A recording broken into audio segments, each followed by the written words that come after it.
ইতিমধ্যে সোহেল রানা নামক মারিয়াম প্রিন্টার্সের যাকে গ্রেপ্তার করা হয়েছে,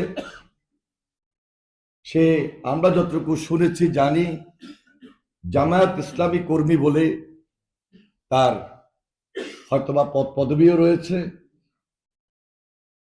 6টা সিল একটা কম্পিউটার সহ তাকে গ্রেপ্তার করা হয়েছে এবং এই 6টা সিল যে বানিয়েছে, যারা বানিয়েছে, নিশ্চয়ই এর পিছনে অনেক কলকবজা রয়েছে এবং একটা ইলেকশন ইঞ্জিনিয়ারিং এর হিসাব নিকাশ রয়েছে। কিভাবে এই 6টা সিল বানানো হলো এবং এর বাহিরে আরো যে অনেক জায়গায় সিল বানানো হয় নাই,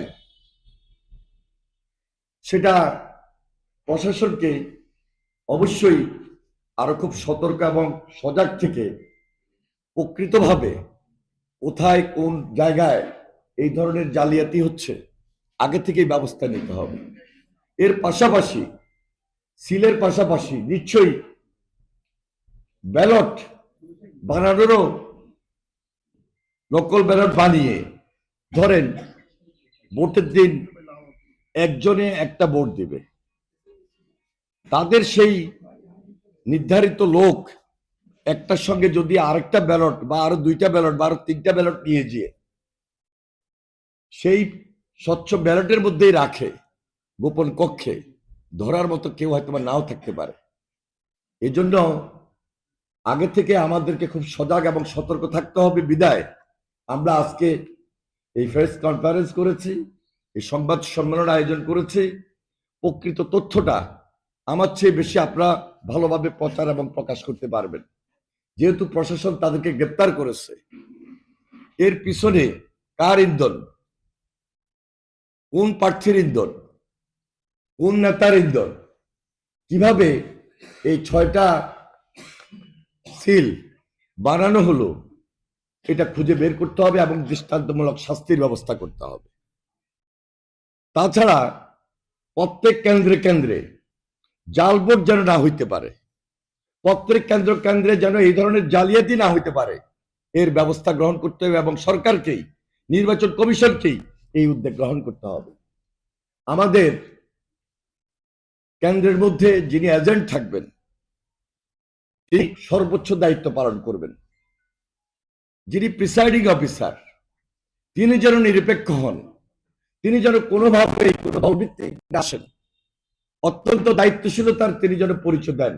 আগেভাগেই প্রিসাইডিং অফিসার নিয়োগের ক্ষেত্রে সেই দায়িত্বটুকু নির্বাচন কমিশনকে গ্রহণ করতে হবে। আমাদের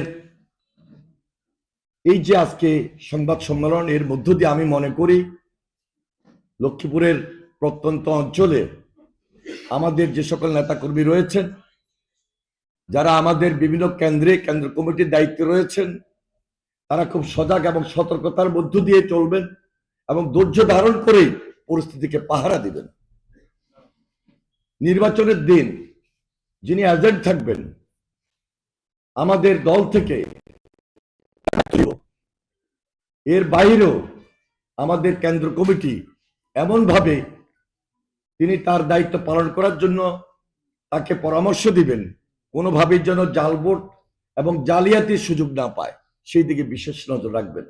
এর বাইরে নির্বাচন কমিশনের যে দায়িত্ব, এখন থেকেই আমরা মনে করছি তারা গোপনে বিভিন্ন জায়গায় এবং বিভিন্ন কারখানায়, বিভিন্ন প্রিন্টার্সে এই ধরনের সিল অথবা ব্যালট বিভিন্ন জায়গায়, শুধু লক্ষ্মীপুরে নয়, লক্ষ্মীপুরের বাইরেও বাংলাদেশের যে কোনো জায়গায় এই ধরনের হয়তোবা একটা প্রচেষ্টা অথবা একটা ষড়যন্ত্র তারা লিপ্ত রয়েছে। কারণ তাদের ভোটের ব্যবধান, আমি মনে করি আমার এই নির্বাচনী এলাকায় অনেক ব্যবধান রয়েছে ইনশাল্লাহ ইনশাল্লাহ। এবং আমাদের নেতা কর্মীরা খুবই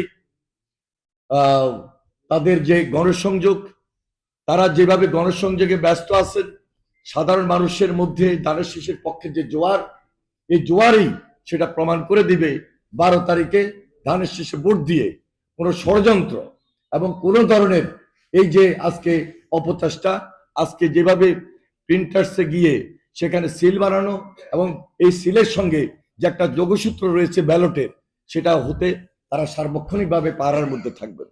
আমি শুধু বারবার একই কথা বলার চেষ্টা করছি যে এই দায়িত্বটুকু নির্বাচন কমিশনকে সবচেয়ে বেশি গ্রহণ করতে হবে, উদ্যোগ নিতে হবে, প্রশাসনকে উদ্যোগ নিতে হবে। কারণ তারা আজকে বাংলাদেশের কিছু সিলেক্টেড জায়গায় বিভিন্ন ধরনের কথাবার্তা বলে যেভাবে উত্তেজনা সৃষ্টি করতেছে, এই ব্যাপারে আমাদেরকে আরো বেশি সজাগ থাকতে হবে। আপনাদের যারা এখানে উপস্থিত রয়েছেন, আপনারা লক্ষ্য করেছেন জামায়াতে ইসলামের আমির সাহেব আজকে যে বক্তব্য দিয়েছেন, যেটা পুরা জাতিকে হতাশ করেছে, যে কে স্বাধীনতার ঘোষণা দিয়েছে। এই যে গায়ে পড়ে ঝগড়া, এই ধরনের একটা পরিবেশ তৈরি করার জন্য তারা সর্বদা গ্রামে গঞ্জে ব্যস্ত আছে। আমাদের অনেক জায়গায় বিলবোর্ড, অনেক জায়গায় ব্যানার, অনেক জায়গায় ফেস্টুন, পৌরসভা বলেন, পৌরসভার বাইরেও বলেন, আমাদের কাছে প্রতিনিয়ত খবর আসছে। তারপরও আমি বলছি যে আমাদেরকে ধৈর্য ধরতে হবে সর্বোচ্চ। কারণ তারা এই ধরনের পরিবেশ তৈরি করে গায়ে পড়ে ঝগড়া করার চেষ্টা করতেছে। এই ব্যাপারে আমরা সর্বদা সজাগ থাকবো, সতর্ক থাকবো। আর বিশেষভাবে আমাদের, আবারও বলি যে জাতীয়ভাবে আমাদের কেন্দ্রীয় লেভেলে আমাদের নেতৃবৃন্দ সহকারে আমরা এই রিটার্নিং অফিসার এবং নির্বাচন কমিশনের আমরা এই ব্যাপারটি লিখিতভাবে জানাবো। জানার পর ওনারা প্রয়োজনীয় পদক্ষেপ গ্রহণ করবেন, এটা আমার বিশ্বাস। কারণ 12 তারিখের আগে আজকে 2 তারিখ, এখনো সময় আছে। সারা বাংলাদেশে এইভাবে পাহারা দিয়ে বাইর করতে হবে কোথায় সিল, কোথায় ব্যালট, কারা করতেছে, কিভাবে করতেছে, এটা যোগসূত্র কি, এবং যোগসূত্র খুঁজলে একই জায়গা পাওয়া যাবে লক্ষ্মীপুরে যেভাবে পাওয়া গিয়েছে।